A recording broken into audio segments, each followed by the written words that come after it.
Boatworks Today is a viewer-supported show. To learn more on how you can get involved and watch extended ad-free versions of these videos, please visit our website, boatworkstoday.com, and click on the top of the heading where it says Support This Show. Thank you.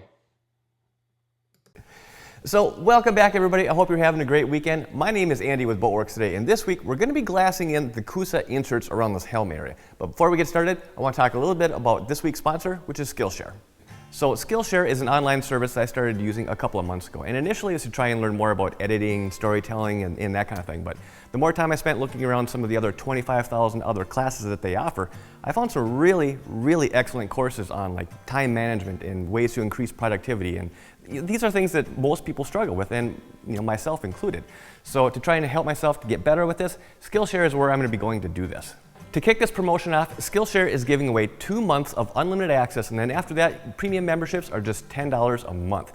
And one class in particular that I found very helpful is by Mike Vardy. Now, if you're anything like me, you typically have 11 to 12 hours worth of things to get done in an 8 to 9 hour day. And what's unique about this class is that he goes through and he shows you how to structure each day and kind of prioritize so that you're able to focus on the things that actually matter and get those things done in any given week. So click the link down below in the description to start your free trial and learn something new this summer from the convenience of your own home. I mean, it doesn't get any easier than that. So with that said, I want to say thank you to Skillshare, and let's get into the video. So where we left off was that we got the Coosa panels cut, roughly fit, and then kind of set in place, but they're not glassed in or tabbed or anything.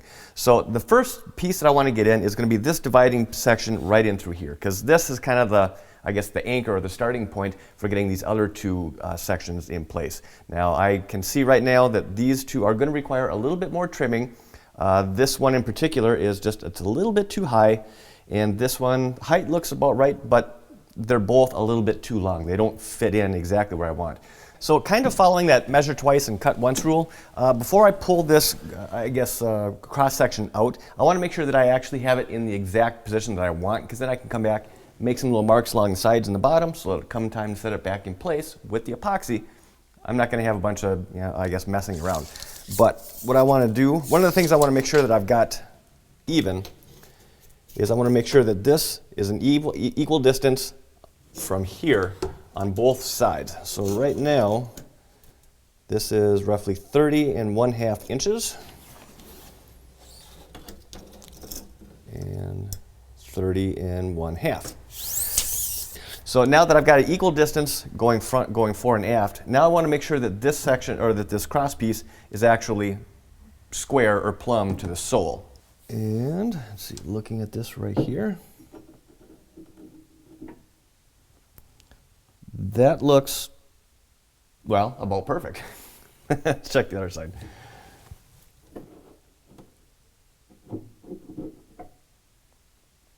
And again, that looks really good. Okay, so now with that done, I want to make some marks along the bottom edge, in a few different places, just to make it easier for realigning. So before I start doing anything more, I want to get these surfaces cleaned, very clean. And to do that, I'm going to be using the Total Boat, the dewaxer and the surface prep. Now I've really come to love this stuff. Actually, I prefer this a lot more so than, say, like acetone. Just mainly because acetone it evaporates so quickly. This stuff, you get some working time with this, and it's a dewaxer. Acetone doesn't dewax. This does. So this has kind of become my pretty much all-in-one cleaner when I'm prior to doing any layup. Now for setting this cross member in place, at least for initially, I'm going to be tacking it in using some thickened epoxy. And specifically, I'm going to be using this. This is it's a pre-thickened 2-part epoxy that basically mixes itself inside of these nozzles, the dispensing nozzles. And this is the Total Boat Thixo. Just messing with you, Kristen. It's pronounced Thixo. Now, if I wanted to, I could mix up my own epoxy, whether it's the 2-to-1, 5-to-1, either one would work just fine. And then you thicken it up with some Cabasil. I mean, that would certainly work as well. This is just a whole lot cleaner and a lot less messy, I guess. So I have a partial tube here. Now, one thing, and I've mentioned this before, but not everybody gets to see every single video.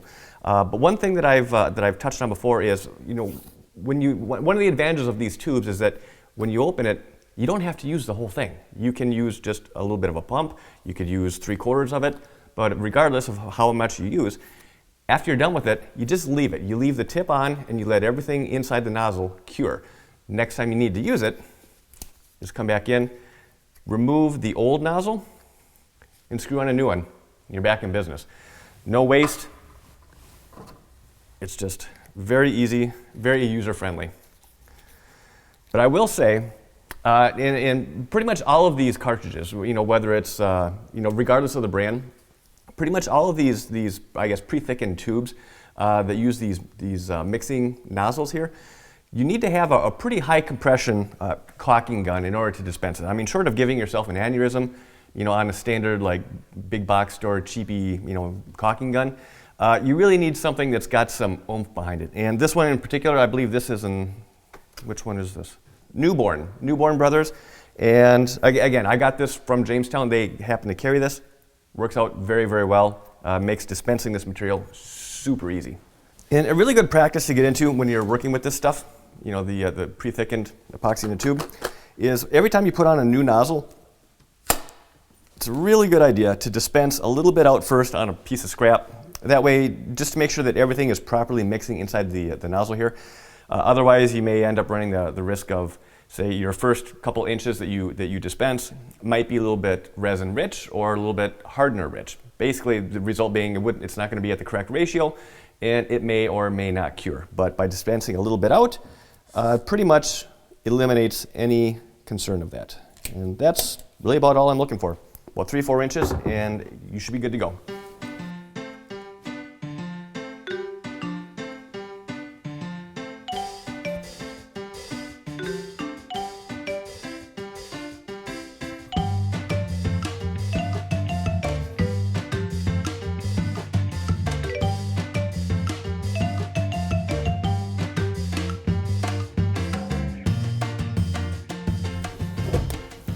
Now, as you can see here, there is some squeeze out that came in all the way around, and that's good. That's actually what I want to see. But I don't exactly want to leave that sit there and cure till it's hard. Because, well, honestly, cleaning it up right now is going to be a whole lot easier than after it's rock hard. So I'm going to grab a little plastic spatula, clean up the excess on both sides, and then we're just going to let this do its thing. I'm going to go grab some lunch, hopefully come back in a couple hours and get the other two pieces put in.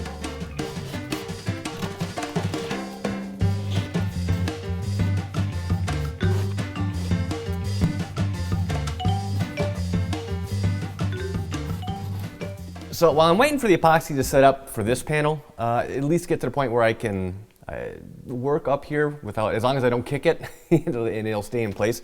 But I've got some time to kill. But I also have some prep work that needs to get done. Specifically, the panels that I had cut for these dividers here, I wasn't exactly sure how thick this horizontal piece was, or dividing piece.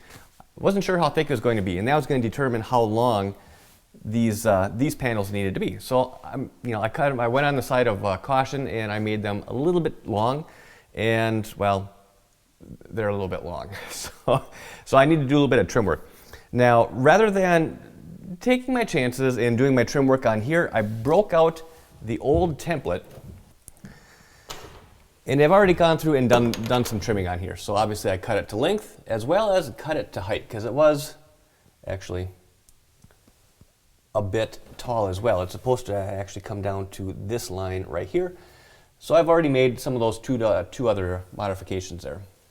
And the other thing that I'm kind of thinking that would probably be the smart thing to do right now while I'm going to have these out is going to be to actually cut in the weep hole right down in here. Because again, just as a reminder, what I'm anticipating these lockers being here is, at least for the time being, kind of like built-in coolers. A place to put your drinks and food and whatnot, so that so the cooler isn't sitting up on deck, cluttering everything up. It'll be a nice place that you can throw your stuff in there, pack it full of ice, close the lid, and boom, it's done, out of sight and out of mind. But as the ice melts, obviously you need some place to go. So I can always close the hole back up. That would be a lot easier than trying to have to drill the hole after it's already mounted. So I'm thinking that's one of the other modifications I need to make to this template before I actually carry that over and recut the actual panels that are going to be mounted. So let me go ahead and do that, and then we're going to take these down the bench and put that router bit to the test again.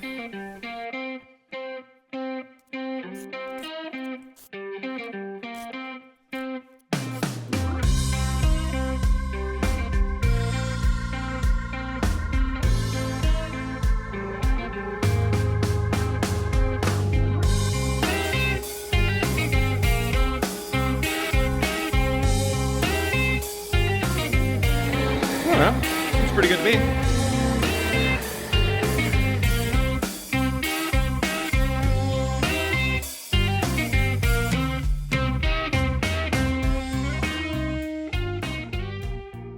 So overall, this is how much material I'm actually going to have to trim off here.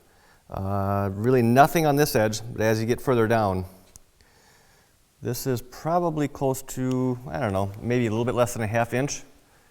And as we come around this side, again, almost probably a solid 1/2 inch all the way around. Last but not least, that little weep hole right there. Now, what I'm going to be curious to see is how well the router, and specifically the bit, is going to handle having to remove this much material, because it's actually quite a bit. This is more than I've ever had to, or I should say, this will be the most that I've ever pushed this bit and the dust collection of this router.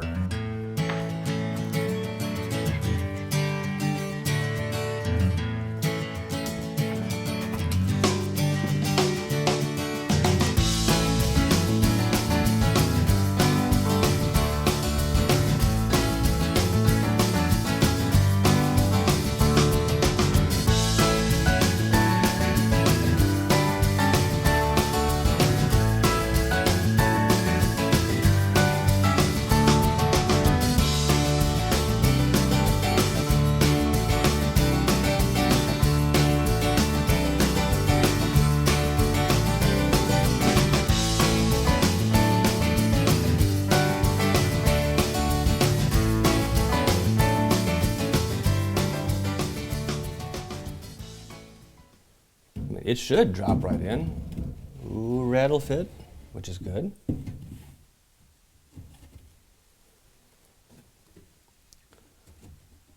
Okay, I'm liking that.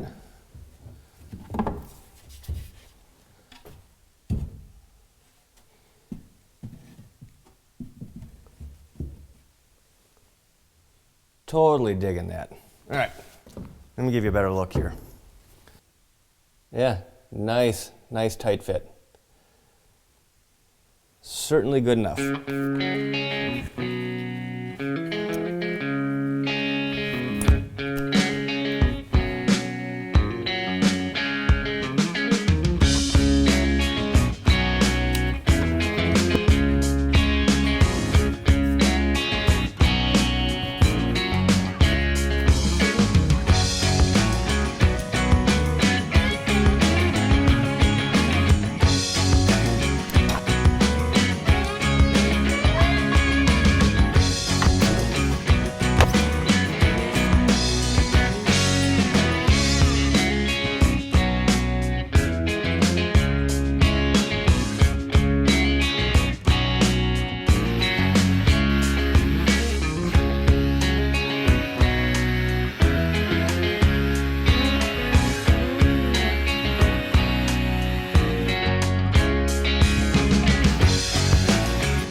So now with all the glass cut, there's two last things that need to get done before I can actually start laying this down.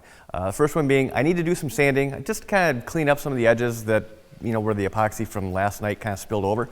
And then also obviously go ahead and give this everything a good wipe down. Now for the sanding, as tempting as it is to try and use the grinder just because it's going to go so much faster, I think it's going to be, because of the space that I'm working in, it's a little confined, it's going to be a little bit difficult. I'm a little concerned that the sander is going to actually get away from me and do a little bit more harm than good. So for the sanding then, because it is such a tight space, I'm going to be using this little guy. This is, it's a little 3.5, I think it's 3.5 inches, but it's a little baby Festool. It's their RO90. I think this is going to work out pretty well. So I've got, unfortunately I don't have as coarse of a paper on here as I would like. I just ordered some, but it doesn't do me any good right now, right? So this is 120 grit, and hopefully this goes fairly quick. So for the glasswork, I'm going to be using 2 different sizes of 1708. All these strips over here, these are about, I don't know, 2.5, 3 inches wide, give or take. And then over here are the wider strips. These are closer to like 4, maybe 4.5. And I'm going to be wetting all of this out using the 2-to-1 Total Boat epoxy. But specifically, just so I have a little bit of extra working time, I'm going to be using their slow hardener. Now, do I honestly think that I need the slow hardener or that extra time? Probably not, but I would rather have it and not need it, I guess.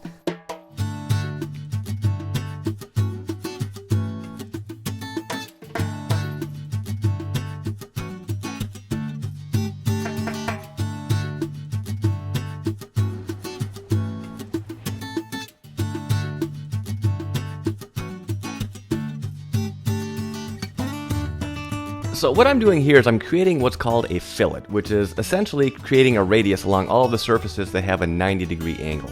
Now glass, and specifically 1708, which is a little bit of a thicker material, it will not conform to an actual 90-degree angle. So by coming in and creating this fillet, it makes the glass a lot easier to conform to that angle so that there aren't any air gaps anywhere in the layup. And using the rounded edge of a stir stick, which creates about a 1/2 inch radius, and some thickened epoxy that's about peanut butter consistency, works perfect. So just to make sure I'm going to get proper adhesion, I'm pre-wetting the surface where all the tabbing is going to be laying, just to cover my bases. I mean, the last thing I want is for this tabbing to pop loose. So I'm coming in, pre-wetting the surface with some unthickened epoxy.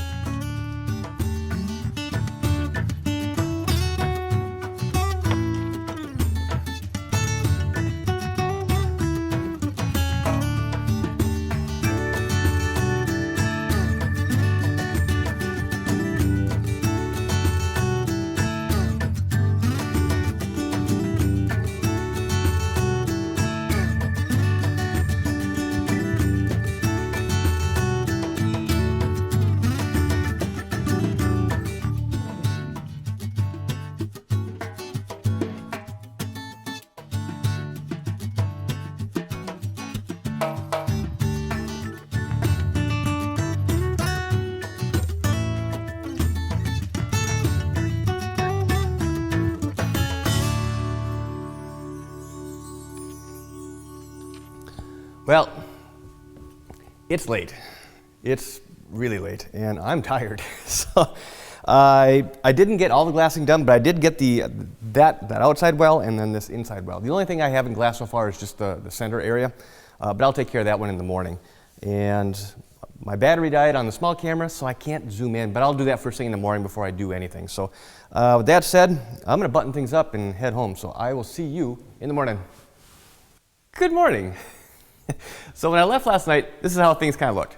As you can see here, over on the port side, that tabbing, it turned out good. I guess, I don't know, I guess OCD in me is a little miffed, but this little corner sticking out right there. But that's all right, I can sand that down. But otherwise, all the tabbing around turned out really good. Now, the starboard side, I will say, did turn out better. As you can see, that corner is nice and square down looking forward, and as we come back,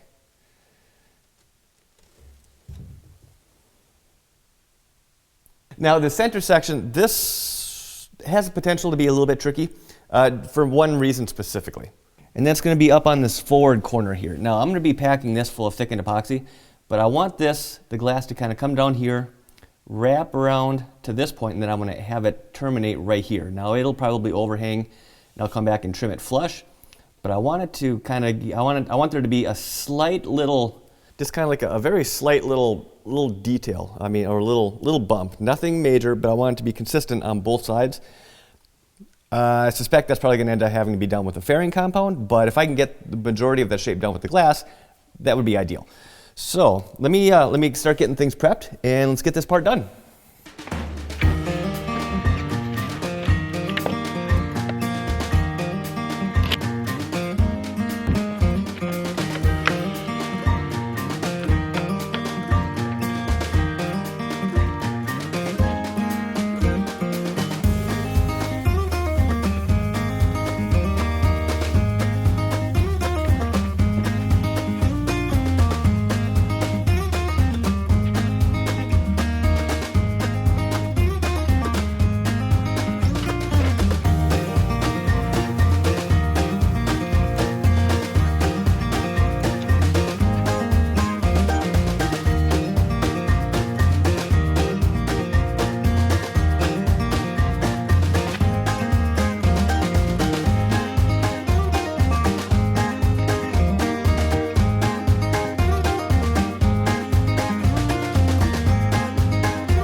All right, so now that everything is finally down, let me give you a quick little one over here. So this was what was done yesterday. This is the port side locker. Here's what we got done today. I think, let's see if we can pick that up. You can see there's that nice little bump out that I was hoping to be able to get. So it doesn't look like I'm going to require too much fairing. And this strip, I don't know. I mean, it's going to work out just fine. It's just not as pretty as I would like, but oh well. Again, not the end of the world. And again, nice, subtle little bump out. I think that'll look nice. And here's the starboard side.